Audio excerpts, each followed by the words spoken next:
Hello दोस्तों, मैं हूं अंशिका और आप हैं हमारे YouTube channel target exam only पर, जहां पर हम फ्री टारगेट बैच लेके आए हैं। और इसका उद्देश्य है आपको 90% प्लस मार्क्स दिलाने का। इसका उद्देश्य क्या है? 90% प्लस मार्क्स दिलाने का। और आप हमारे चैनल को शेयर कर लीजिए और सब्सक्राइब कर लीजिए और अपने बेल आइकन को प्रेस कर लीजिए ताकि आपको हमारी क्लासेस का नोटिफिकेशन टाइम टू टाइम मिल सके। आइए यहाँ पर हम अपनी क्लास का क्या शेड्यूल देख लेते हैं कि क्या क्या कितने कितने टाइम क्लासेस हो रही हैं और किस किस सब्जेक्ट की क्लासेस ली जा रही हैं। इसमें हमारी फर्स्ट क्लास हो रही है जो है हमारी सुबह 10 बजे है। ये साइंस की है, इसमें कंप्लीट साइंस और बेसिक से साइंस हो रहा है। और अब हमारी नेक्स्ट क्लास है सुबह 11 बजे है। सुबह 11 बजे हमारी क्लास इंग्लिश की होती है। इसके बाद हमारी क्लास 4 बजे है, वर्तमान भारतीय समाज और प्रारंभिक शिक्षा। ये हमारी ईडीयू फर्स्ट की क्लास है। अगली क्लास मेरी है जो शाम को 5 बजे होती है। ये आपकी प्रारंभिक शिक्षा के नवीन प्रयास है और इसमें मैं आपको पढ़ा रही हूँ। इसके बाद अब हमारी नेक्स्ट क्लास होती है 6 बजे होती है। ये हमारी हिंदी की क्लास होती है। उसके बाद हमारी 9 बजे क्लास होती है। 9 बजे हमारी कंप्लीट मैथ हो रही है जो एकदम बेसिक से मैथ कराई जा रही है और आपको इम्पॉर्टेंट चीज़ें ही कराई जा रही हैं जो आपको डीएलएड में पूछी जाती हैं। फालतू की चीज़ें कुछ नहीं कराई जा रही हैं। इसीलिए आप हमारे चैनल को ज़्यादा से ज़्यादा लोगों को शेयर कर दीजिए और सब्सक्राइब कर लीजिए, अपने बेल आइकन को प्रेस कर लीजिए ताकि आपको हमारा नोटिफिकेशन और क्लासेस की टाइमिंग टाइम टू टाइम मिल सके। आइए अब हम यहाँ पर अपनी क्लास स्टार्ट करते हैं। यहाँ पर मैं आपको डीएलएड सेकंड सेमेस्टर की क्लास करा रही हूँ। इसमें मैं आपको द्वितीय प्रश्न पत्र पढ़ा रही हूँ जो क्या शाम को 5 बजे होता है। ये आप टाइम याद रखा करिए। मेरी क्लास शाम को 5 बजे होती है और इस सब्जेक्ट का नाम है प्रारंभिक शिक्षा के नवीन प्रयास। प्रारंभिक शिक्षा के नवीन प्रयास। यहाँ पर मैं आपको यूनिट फर्स्ट और सेकंड जो है कंप्लीट करा चुकी हूँ। आप मेरी प्लेलिस्ट में जाकर देख सकते हैं। और यहाँ पर मैं आज आपको क्या यूनिट थर्ड करा रही हूँ और इस यूनिट थर्ड का नाम है प्रारंभिक शिक्षा के विकास हेतु संचालित कार्यक्रम एवं परियोजनाएं।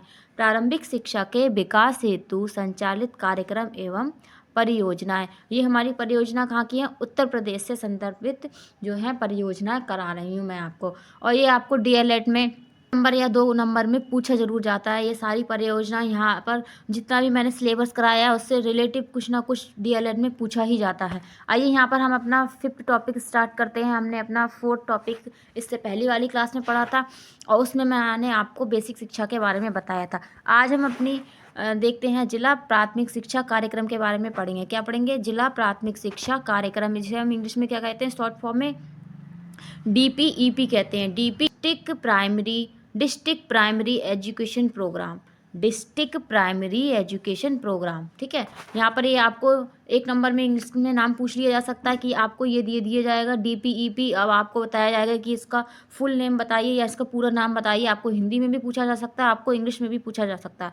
इसलिए आप ये याद रखिए ध्यान से। आइए हम जानते हैं कि जिला प्राथमिक शिक्षा कार्यक्रम है क्या आखिर और क्यों चलाया जा रहा है और कब स्टार्ट किया गया था। संशोधित राष्ट्रीय शिक्षा नीति 1992 के अनुसरण के शिक्षा को सर्वसुलभ बनाने के उद्देश्य से जिला प्राथमिक शिक्षा कार्यक्रम क्या है? 1994 में शुरू किया गया था। तो ये प्रोग्राम हमारा जिला स्तर पे कब शुरू किया गया था? 1994 में इसकी शुरुआत की गई थी, ठीक है। इस कार्यक्रम को विश्व बैंक की वित्तीय सहायता प्राप्त हुई थी, ठीक है। इस कार्यक्रम को क्या तो विश्व बैंक है उसकी क्या वित्तीय सहयोग क्या प्राप्त किया गया था। डीपीईपी का लक्ष्य सभी को शिक्षा दिलाना, बच्चों को स्कूल में बनाए रखना, शिक्षा के स्तर में सुधार करना तथा समाज की विभिन्न वर्ग में असमानता कम करके साथ साथ काम करना था, ठीक है। यहाँ पर इसका यही उद्देश्य था जिला स्तर पर जो हमारी एजुकेशन को बढ़ावा देना था, बच्चों को ज़्यादा से ज़्यादा स्कूल लाना था कि बच्चे स्कूल छोड़ के जा रहे थे, उनके लिए नए प्रोग्राम लाए जाएँ जिससे बच्चे उत्साहित होकर स्कूल में आएँ और एक सहयोग से ये हमारी शिक्षा नीति को इस शिक्षा के कार्यक्रम को चलाया जा सके, ठीक है। अब आगे देखते हैं क्या यह कार्यक्रम जनपद विशेष पर कार्यक्रम था। जनपद की विशिष्टताओं को ध्यान में रखते हुए 5 वर्ष का अपना लक्ष्य तय करना, ठीक है। कितने वर्ष का? 5 वर्ष का लक्ष्य तय करना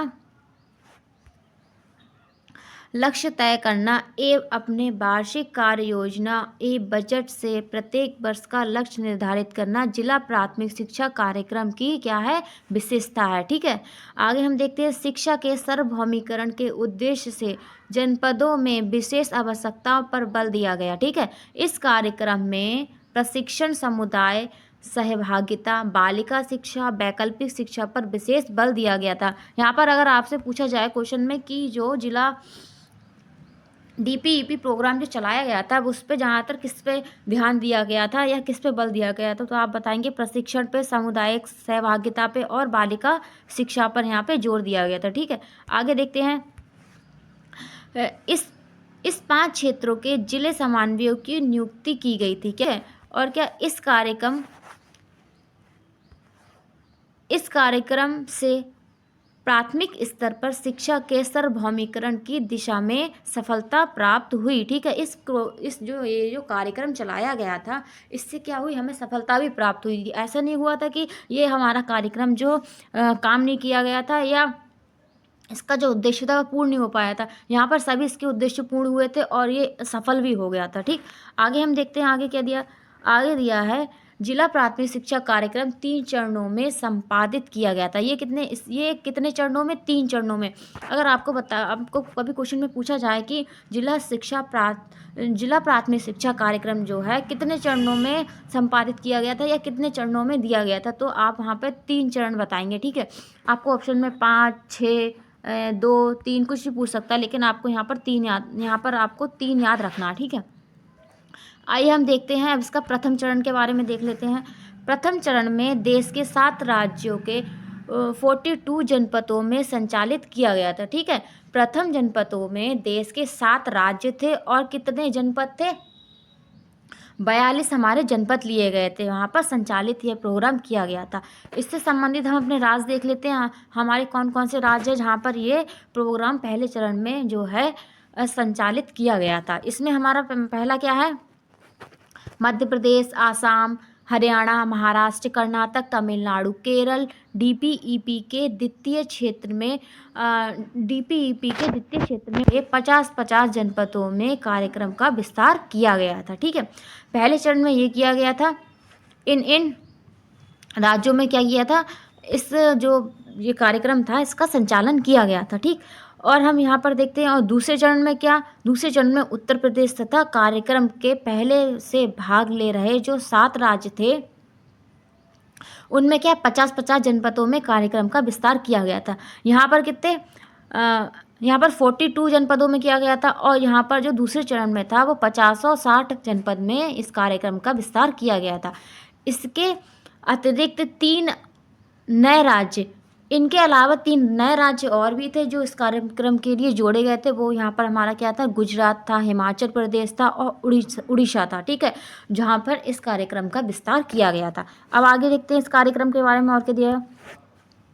इस परियोजना कार्यक्रम में राज्यों में प्राथमिक शिक्षा के सुव्यवस्था विकास के लिए राज्य, जनपद तथा विकास खंड स्तर पर प्रबंधकीय एवं व्यावसायिक क्षमता का विकास किया गया था।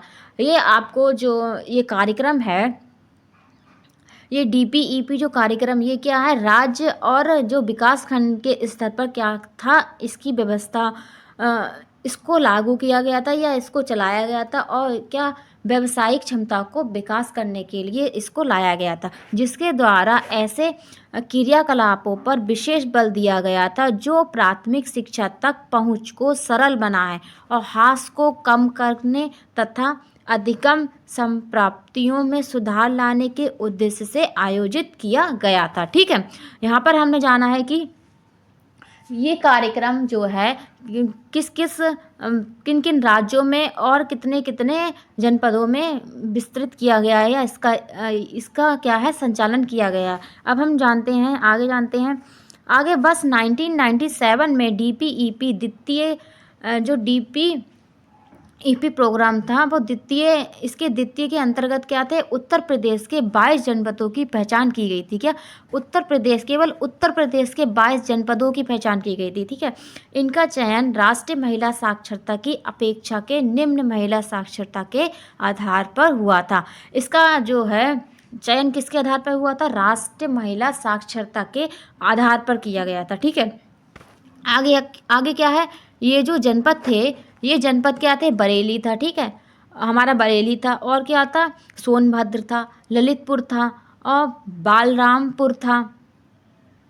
बरेली था, सोनभद्र था और ललितपुर था, बलरामपुर था, जेबी नगर था, संत कबीर नगर था। ठीक है, रामपुर था, बहराइच था। ठीक है, बाराबंकी था, श्रीबस्ती था, फिरोजाबाद था, हरदोई था, देवरनिया था, बस्ती था और शाहजहानपुर, मुरादाबाद, पीलीभीत और लखीमपुर था। ठीक है, गोंडा था, सिद्धार्थनगर था और महाराजगंज था और क्या था? बदायूं था। ठीक है, क्या था? बदायूं था। प्रदेश के सभी के लिए जो थी शिक्षा परियोजना तथा डीपीईपी द्वितीय के सकारात्मक परिणामों को देखते हुए क्या किया गया था? क्या थे? सकारात्मक परिणाम थे जो द्वितीय चरण में थे। ठीक है, डीपीईपी तृतीय की शुरुआत जब इसके द्वितीय चरण के जो सकारात्मक हमें परिणाम मिले, इसके बाद हमने क्या किया? डीपीईपी का जो था तृतीय चरण की भी क्या कर दी? शुरुआत कर दी। और इस चरण की तृतीय चरण की शुरुआत हमने कब की थी? 2000 में की थी। कब की थी? 2000 में की थी। ठीक है, इसके अंतर्गत तृतीय क्षेत्र के अंतर्गत कितने हैं? 32 जनपद हैं। ठीक है, और आगे देखते हैं इसमें, इस जनपदों में कौन कौन से जो हैं राज्य लिए गए थे? वो तो कुशीनगर था। ठीक है, प्रतापगढ़ था, हामिरपुर था, हओबा था, आजमगढ़ था, रायबरेली था, फैज़ाबाद था। ठीक है, आगरा था, बिजनौर था, फतेहपुर था और क्या था? मुजफ्फरनगर था, मथुरा था, एटा था, झांसी, मैनपुरी, जैलौद। ठीक है, फर्रुखाबाद, कन्नौज, मरू, मिज़ोरम और क्या था? सुल्तानपुर, उज्जैन, गाजियाबाद, अम्बेडकर नगर, बलिया, बुलंदशहर, गाजियाबाद, मेरठ, गौतम बुद्ध नगर। ठीक है, जैनपुर, बागपत, कानपुर देहात थे। ठीक है, इसमें क्या थे? ये तृतीय जो क्षेत्र था, यह तृतीय स्तर था हमारा, उसमें डीपीईपी का जो प्रोग्राम का संचालन किया गया था वो इन राज्यों में किया गया था। अब हम आगे देख लेते हैं, ये जो परियोजना, ये कार्यक्रम आया था, इसके अंतर्गत क्या था? 3 प्रमुख क्या पक्षों पर विशेष बल दिया गया, 3 चीज़ों पर बहुत ज़्यादा ही बल दिया गया था। इसमें पहला क्या था? भवन एवं संस्थागत क्षमता का सुदृढ़ीकरण हो। क्या हो?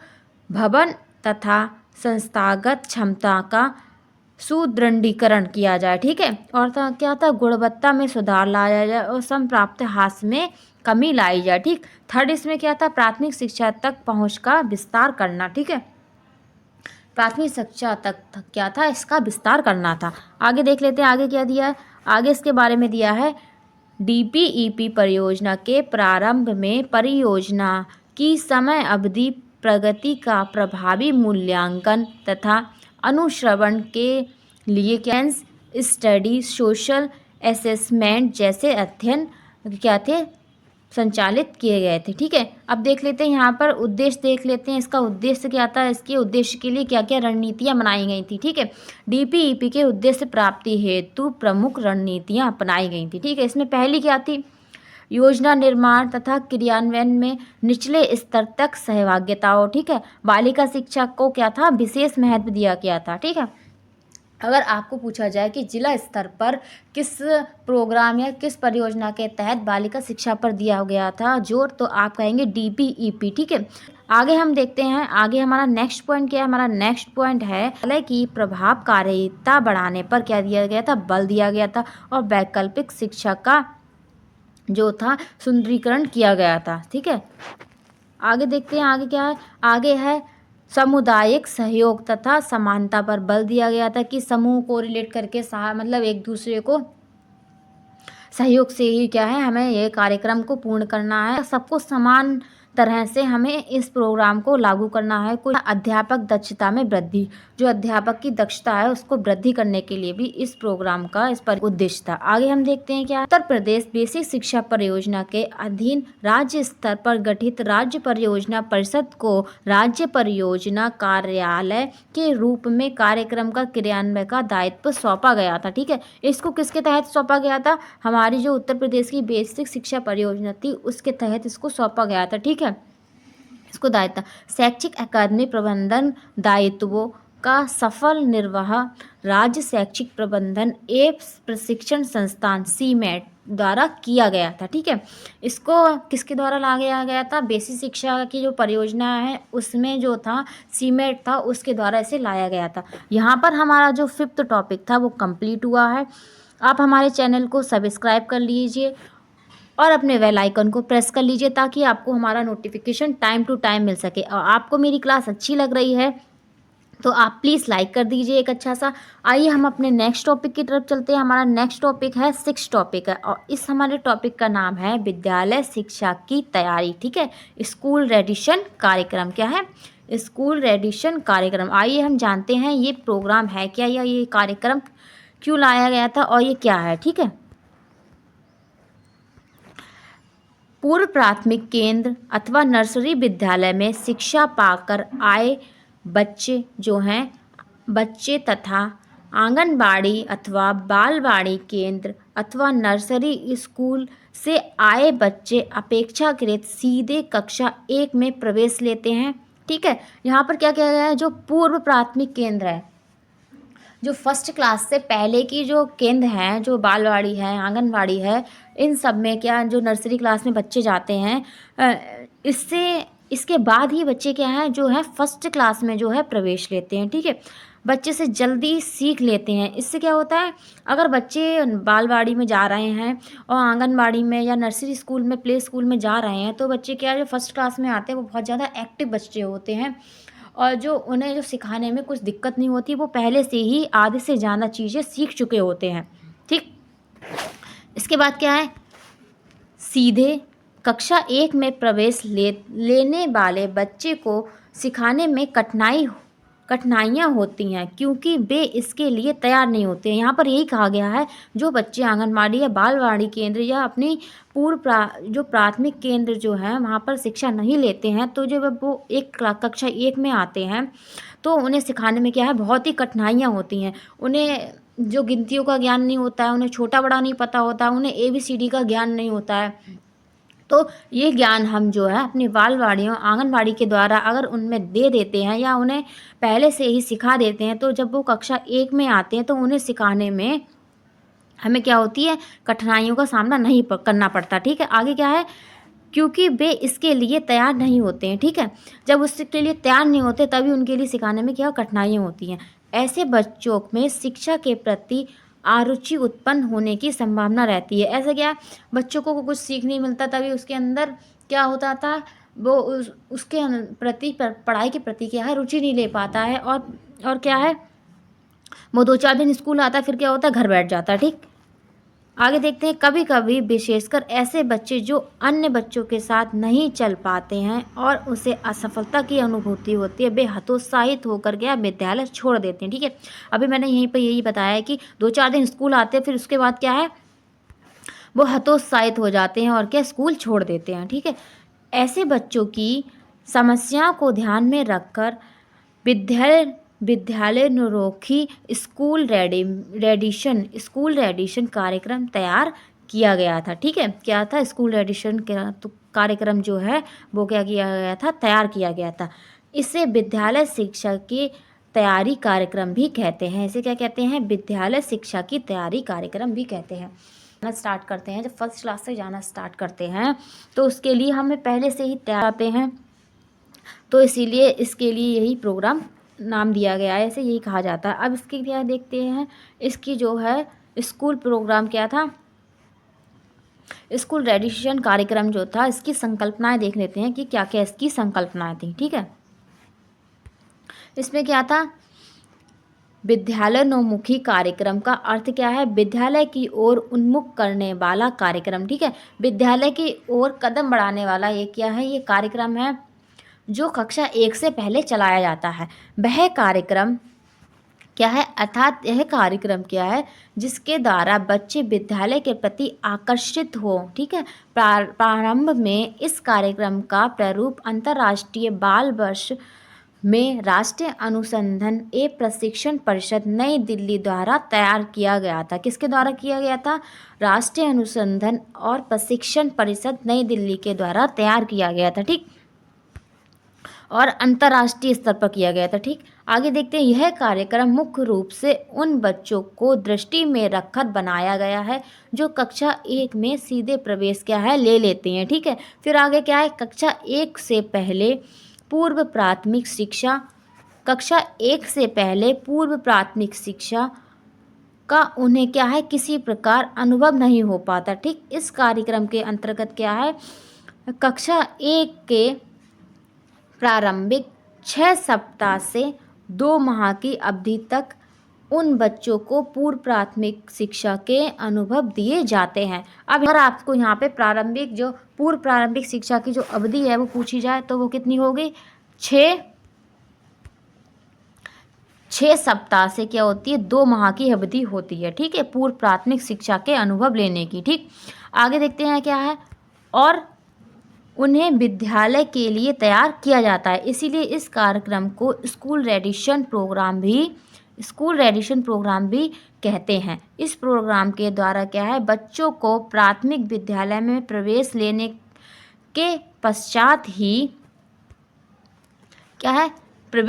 के पश्चात ही मानसिक, शारीरिक, सांवेगिक और सामाजिक रूप से तैयार कर दिया जाता है, ताकि वे क्या होते हैं, कक्षा 1 में क्या विषय वस्तु को आसानी से क्या सीख लेते हैं।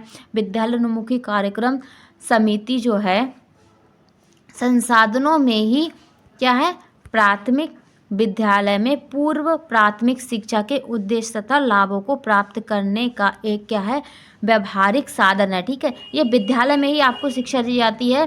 आंगनबाड़ी, बालवाणी जो आपने देखा होगा, नर्सरी क्लासेस चलती हैं, उसमें बच्चों को मतलब खेल खेल के द्वारा शिक्षा दी जाती है। बच्चों को खेल खेल के द्वारा सिखाया जाता है और एक्टिविटी के द्वारा उन्हें क्या है, ज्ञान दिया जाता है, जिससे वो फर्स्ट क्लास के लिए क्या होते हैं, तैयार हो जाते हैं।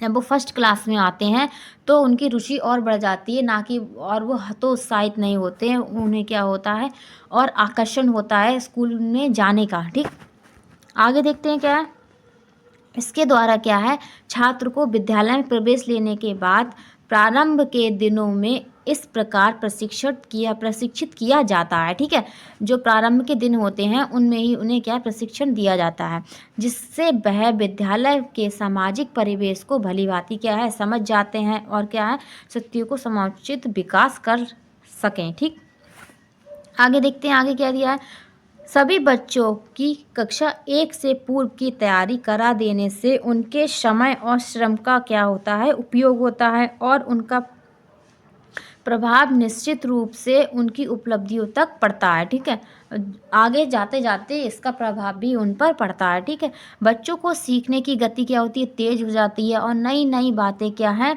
सीखने से बच्चों में क्या होती है, सफलता की अनुभूति होती है। आज आप देख रहे हैं कि बच्चे कितने एक्टिव हैं। बच्चे इसीलिए ही एक्टिव हैं कि उन्हें पहले तो घर में इतना ज्ञान दिया जाता है, वो घर से बहुत कुछ सीख जाते हैं, और उसके बाद उन्हें प्ले स्कूल में करा दिया जाता है, जिससे वो पहले से ही इतने एक्टिव हो जाते हैं और इतने क्रिएटिव हो जाते हैं कि कक्षा 1 में आते आते वो अपने सारा ज्ञान प्राप्त कर लेते हैं, और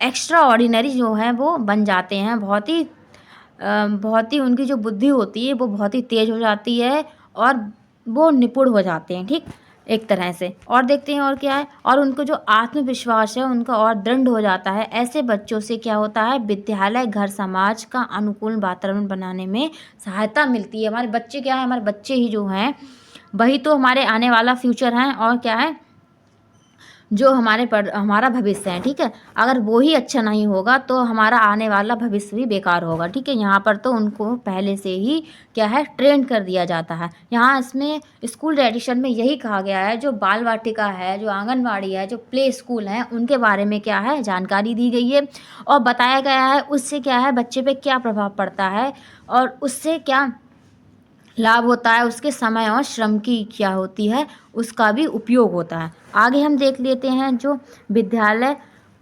विद्यालयोन्मुखी जो कार्यक्रम है उसके क्षेत्र क्या क्या हैं।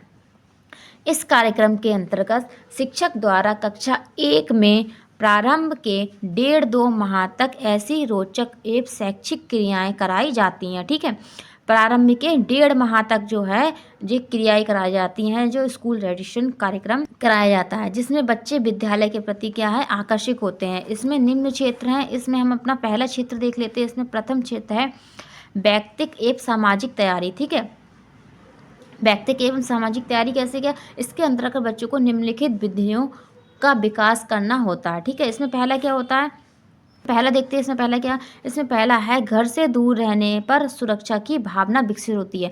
कि अगर बच्चा घर से निकलता है, जब पहले पहले दिन जब स्कूल जाता है, जब अपना मतलब कि स्कूल जाने की जाता है तो क्या बहुत रोता है, उसे ऐसा लगता है कि वो घर से बाहर जाता है और वो असुरक्षित रहेगा, और क्या वो अपने अपने आप के लिए सुरक्षित महसूस नहीं कर पाता है। इससे क्या होता है, बच्चा क्या है, ये इस प्रोग्राम एडिशन के द्वारा क्या है, बच्चा जो है घर से बाहर निकलने की क्या हो जाती है, उसे एक प्रैक्टिस हो जाती है, और एक उसे क्या पहले से ही वो सीख जाता है कि अगर मैं घर से बाहर जा रहा हूँ तो क्या है, मुझे उससे उसके लिए असुरक्षा का जो भाव होता है वो नहीं आता है उसके अंदर। ठीक, अगला हमारा नेक्स्ट क्या है, बच्चों के स्वास्थ्य आदतों में भी क्या होता है, विकास होता है। ठीक है, आपस में मिलजुल कर काम करने की भावना का भी विकास होता है। बच्चे जब अपने उम्र के बच्चों से साथ में बैठ के सीखते हैं तो उनके क्या है, मिलने जुलने की जो जो भावना होती है वो उनकी बढ़ती है, उसका विकास भी होता है। ठीक, आगे क्या होता है, अपनी बारी की धैर्य से